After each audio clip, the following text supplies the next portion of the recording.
Hi everyone, my name is Tan Kuan Hian and I'll be the interviewer for this fireside chat on digital recovery at GovInsider's Festival of Innovation.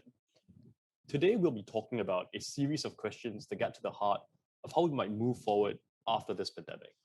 So we'll be talking about the most eye-catching government innovations to support the economy, emerging technologies in the region, and of course, how you might create an inclusive digital recovery and bridge the digital divide.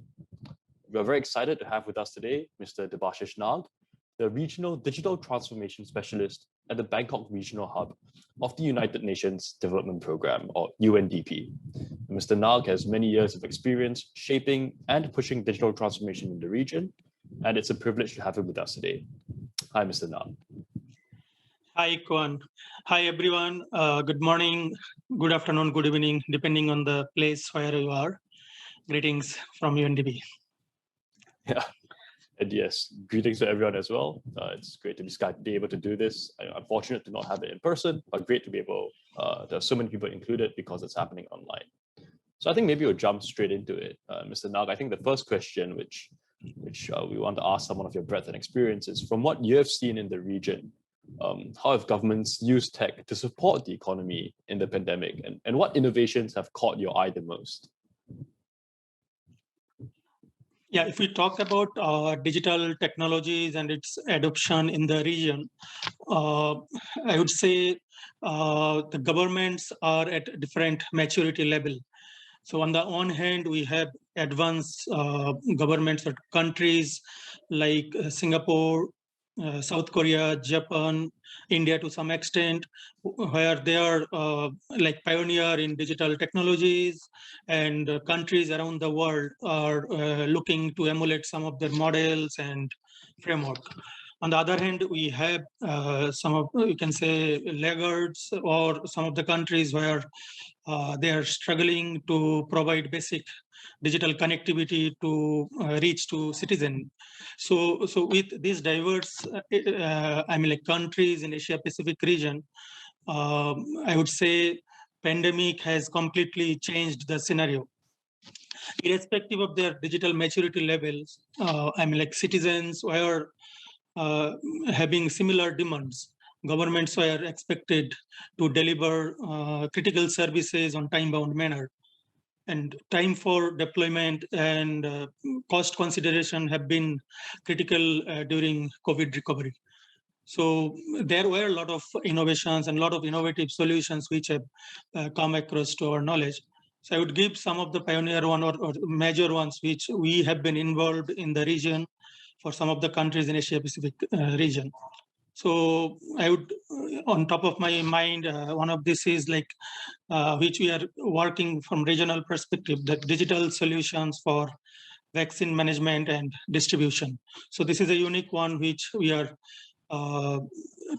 supporting 10 odd countries in the Asia Pacific region, which we have come across with this solution and support for different countries, and which was very apt for the requirement and demand from different countries in COVID scenario. So I would come to the detail of this solution during this conversation subsequently. I would come to other ones, other innovative solutions. Of course, it is not innovative. The e-commerce, which we have been talking, e-commerce is something which have been rolling the economy across the region for many countries. So though it was there earlier, but I think this has uses of e-commerce across the breadth and depth of the users have accelerated during pandemic scenario. Then we have supported like for online education. So Bangladesh being one of the countries, and few other countries where like students were not allowed to go to the schools and for continued education delivery to students. We have been supporting some of the countries for online education. And then telehealth was another example which we are supporting, like who have adopted this solution for health service delivery. And eCourt, like eCourt is another example. which was, I mean, like in few countries, like Bangladesh is one of them, and few other countries, they have been into it for judicial proceedings and supporting for court case management. So, and then the other major one, which I should not forget, is the digital ID. I think this is the one of the, you can say, the significant one, which has affected lives of many people. So using digital ID, we have seen there are a lot of cash transfer or direct benefit transfers to beneficiaries during this COVID situation. So in India, if I take an example, what I understand, more than 800 million people were given direct benefit transfer using India's digital ID, which is called Aadhaar. So Aadhaar enabled the direct cash transfer or benefit transfer was really pioneer during this pandemic period. So these are some of the things. We can certainly get into more detail of some of these initiatives during the course of discussions. Okay, thanks so much for giving that. I think that great overview of how the pandemic has really, I think, pushed governments to take a bigger step in connecting everyone digitally and making sure that everyone is included so that everybody can gain access to the benefits of these services. I think we want to sort of zoom in maybe a bit on two technologies which maybe aren't quite emerging in that they've been around for a while, but are perhaps more emerging in the region. And with not this major push into digitalization and getting everyone connected has made these more powerful. So I think there's a question about whether or not technologies, namely the cloud or AI or other technologies which are emerging in the region, have really helped SMEs to grow, or whether or not the primary impact has been at the level of big businesses, MNCs, and getting people on board and connected to these big businesses. So what's been the impact of those technologies on SMEs specifically in these economies? Yeah, it's a really wonderful questions. And I actually, when we talk about the big business, they have big pocket and they have the breadth and depth of, you can say, both human resource and monetary power to I mean, like, address to some of the situation. But that year of pandemic has really challenged SMEs and youth-led enterprises. Over we have a initiative from UNDP perspective, which is called Youth Collab, partnered with City Foundation. We have done one survey, you can say, during 2020, and what we have found is over 92% of SMEs and youth-led enterprises were negatively impacted by the pandemic, and this shockwave crisis, like lockdown, collapsing demand, broken supply chain, credit crunch, so all those were really hard on these SMEs. So 51% of these SMEs have been either partially or fully closed their operation at some point of time. 59% saw cash flow decrease, and then 21% unfortunately had to reduce or lay off staffs. So these are some of the effect which has pandemic has to the SMEs and youth-led entrepreneurs. But in the face of this threat, SMEs and young entrepreneurs have proven their agility and resilience. So 4 strategies, if I summarize, were the key ones. One of the key one is digitalization. So SMEs and young entrepreneurs were the quicker ones to move from physical shops to online marketplace. So all the successful ones have increased their uses of mobile or digital solutions. So number 2 is tapping into their strong networks. So 68% of our interacted SMEs or young entrepreneurs, they have entered into new partnerships. Then transforming their operating model and cost reduction.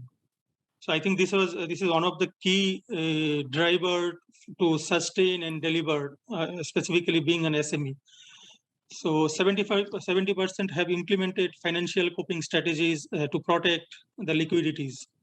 And cloud being played, considering this financial stress, cloud played an important role on this. During pandemic situations with uncertainties and already strained financial situation, it was extremely difficult to set up a data center or server rooms and manage the nuisance associated with physical IT infrastructure setup. So cloud mode obviously was the choice, and I mean, like many of them we have seen that they have used this pay-per-use or pay-as-you-use model. So it was very easy to migrate them to the cloud, and as they were increasing the footfall or user numbers, they were also paying more. So that was easier to migrate. And the fourth strategy, which I was telling about, is the innovations. 68% have developed new solutions to address challenges brought on by the pandemic, and there's also supported this recovery. So rapidly developed innovation, grassroots solutions to reach those who are otherwise left behind. So this is also one of the key driver. And if I take an example, one of the example has been the PRISM initiative targeted to LGBTIQ. So and this initiative was by two entrepreneurs, young entrepreneurs, Paswan and Palis, and supported by UNDP plus City Foundation, as I was mentioning about youth collab initiatives. So PRISM basically is a PRISM chat and anonymous online safe space to support those struggling with their identity. They wanted to create a community space people could be involved, engage, and see. So anonymity was the key central feature for this. And they wanted to reach as many as people as possible. So by end of 2020, PRISM was nearing more than 30,000 users, majorly from UK, USA, Canada, and Singapore. PRISM features an AI-based algorithm which detects homophobic speech or text. An automatic response pops up when such language is detected, and untimely, and ultimately user might be red flag or blocked. So similarly, this AI and cloud, I think specifically from a SME perspective, it was really, I mean, like overwhelmingly accepted, and there were a lot of innovations using these new technologies. Okay, yeah, thanks for that. I think we have got a couple of questions. I think I'll zoom in on the impacts. Since you mentioned e-commerce, you mentioned how SMEs can be very agile in pivoting to new innovations, to new networks and digitalization. But also, of course, they've got a bit of lack of scale. They got maybe a bit more issue reaching out to consumers and making these pivots happen. I think some related questions about how governments can assist in this. So maybe what the e-commerce vision and roadmap looks like in Asian countries, and how governments might push those roadmaps. And as a related matter, because it's difficult for, I mean, there's a question stating that many customers may not want to spend money on these solutions, or many customers may only temporarily be willing to do it during the pandemic, but it's not sure to be willing to continue to do so after the pandemic. What can maybe governments do to help make that happen for SMEs and other small businesses? Sure. E-commerce has been one of the major pillars during pandemic and its recovery, and kept the economic activities moving. So even during, I mean, like the early days of pandemic, people quickly, when they were locked in the home, they quickly moved to e-commerce platform to, I mean, like move to or run their daily activities. So many of the large businesses were already in e-commerce platform in pre-pandemic era. However, COVID-19 pandemic has significantly accelerated to popularize this. When we talk about e-commerce, we loosely mean that about the retail sector, which is not true, actually. There are eateries, there are ticketing, even the public service delivery. So those also we can put into this bucket.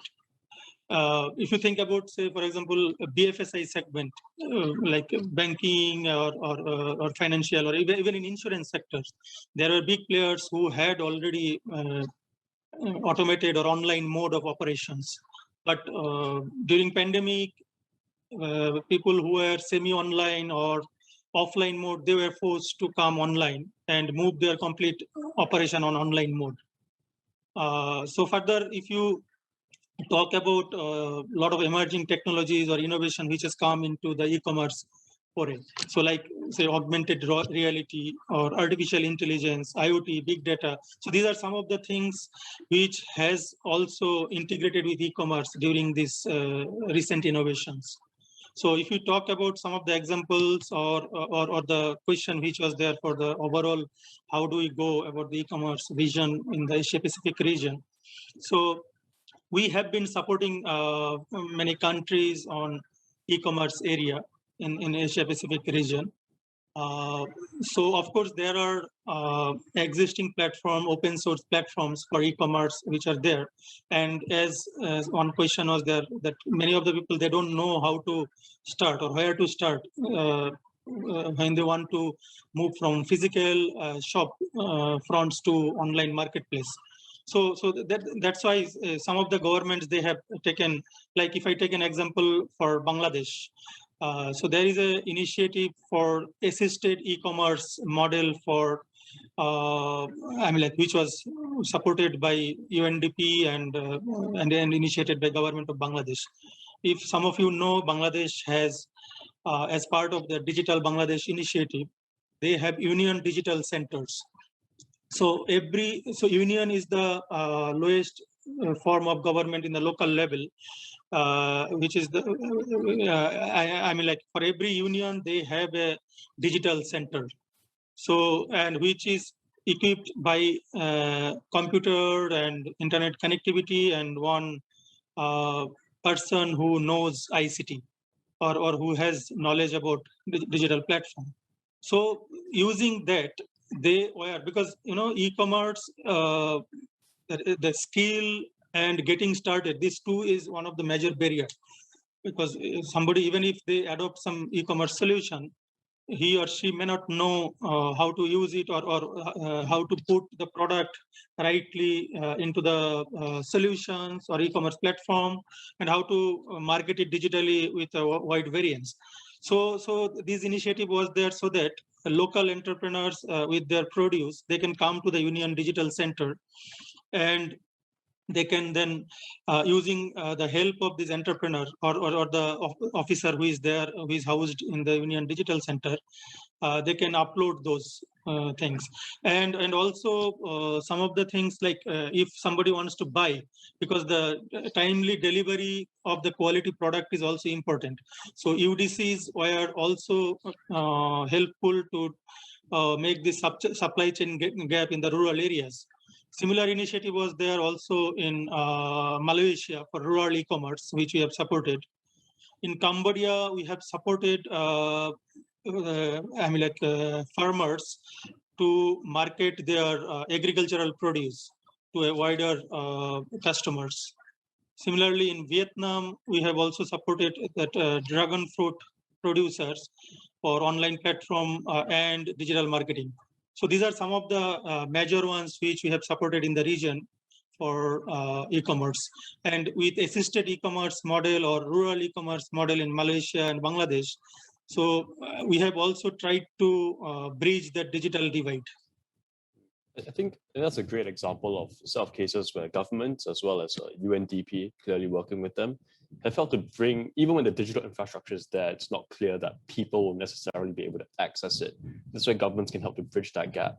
But I was curious to know that most of the examples you mentioned are from countries which, I think at the very start, you said that the level of digitalization and digital integration between countries is very different. You've got Singapore and South Korea, and maybe near the top, some other countries which are not as digitally integrated. And so the examples you gave are primarily from countries, I think, which fall into the latter camp.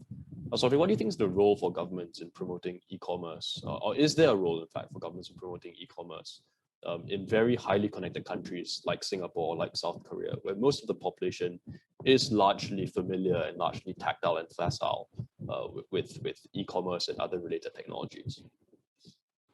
No, that's again a very good question. I think the government has a key role to play. To popularize e-commerce and giving that safety to the consumer. So I think the first thing is creating that e-commerce ecosystem in the country. So government has to have that policy in place where they can promote it and they can give that sense of security to the consumer. Because compared to your physical buying and selling activities, when you go and buy online, you would always have, like the first time buyers, they would have always that hesitancy whether I would get the right product which I'm seeing online, whether my money is not lost. If they take my money and I don't get my product, so who gives that security? So I think a government ecosystem supporting that facility, and because in most of these countries where e-commerce is possible, so in case there is a issue in terms of buying or selling, or from consumer side there is a law protecting consumer rights, so that they can go there and address the situation. So and similarly, the other thing is about the skills, digital skills, and creating those platforms, like some of the SMEs or producers from rural economy or rural areas, they may not know how to go about it. So some of the examples like the assisted e-commerce, which Bangladesh has undertaken, or Malaysia's rural e-commerce initiatives, which again help them to penetrate to that rural areas. I think that's a great point, that regardless of how advanced or how integrated everyone is, there's fundamentally a trust deficit which digital and online starts out with compared to physical, and governments can step in to help rebuild that trust deficit so people are comfortable transacting online without ever meeting anyone else. I think we've talked a lot about e-commerce, and obviously it's really important in facilitating the recovery from this pandemic. But I was wondering what other sorts of non-e-commerce digital innovations UNDP has been working with, has been supporting, or even has just observed throughout the region, whether it be governments partnering with citizens to come up with innovative digital solutions, or whether it's something which governments have pushed out by themselves, which are not necessarily commerce related, but which have been really good innovations for the region. Yeah, actually, if you talk about digital innovations or digital initiatives during the pandemic, you could see broadly there are two categories. One is, of course, the short-term measures which are aimed to address immediate needs. And basically, this is because of the demand of the citizen or demand of the situation. So something like, say, online learning, e-commerce, or telehealth, these comes in this category. And other than that, there are, of course, taking the learning of these pandemic situations, many government, they are undertaking some of the long-term sustainable digital initiatives, which could really be pioneer and be sustainable in long-term basis. So we have been supporting few of the governments, both of these areas. Core of our digital initiatives are basically human-centered design. So anything we do, it should be people-centric and human-centric. So for the long-term initiatives, we not only involved citizens, but other stakeholders like civil society organizations, academia, and we involve the whole ecosystem to co-design the architecture and platform. So if we talk about some of the one or two major example, I'm looking at the time also, but I'll take just one. Yeah, so I'll just take one example which is quite innovative and which we mentioned also earlier. So like in our close to 4 to 5 years back, we were supporting government of India for universal immunization, and based on that, we have come out with a platform called eWIN. So Gavi was supporting us, and UNDP was managing that. So and for complete vaccine delivery, their supply chain were tracked, because all these vaccines, when universal immunization is concerned, so that has to be transported and maintained at certain temperatures. So we were using temperature loggers along with the digital applications to track all those temperature maintenance, and also what kind of stocks are there at what level, and what kind of demands are coming from the ground. The whole thing we worked out for last 5 years in India. And when COVID pandemic hit, so this requirement has come for COVID vaccination.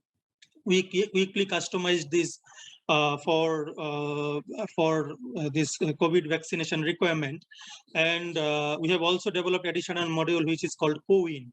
So, and CoWIN also addressed that bridging the digital divide. So somebody who does not have access to mobile or connectivity, so they also could come with their digital ID, Aadhaar, and go to the vaccination center, directly register there and have that vaccination.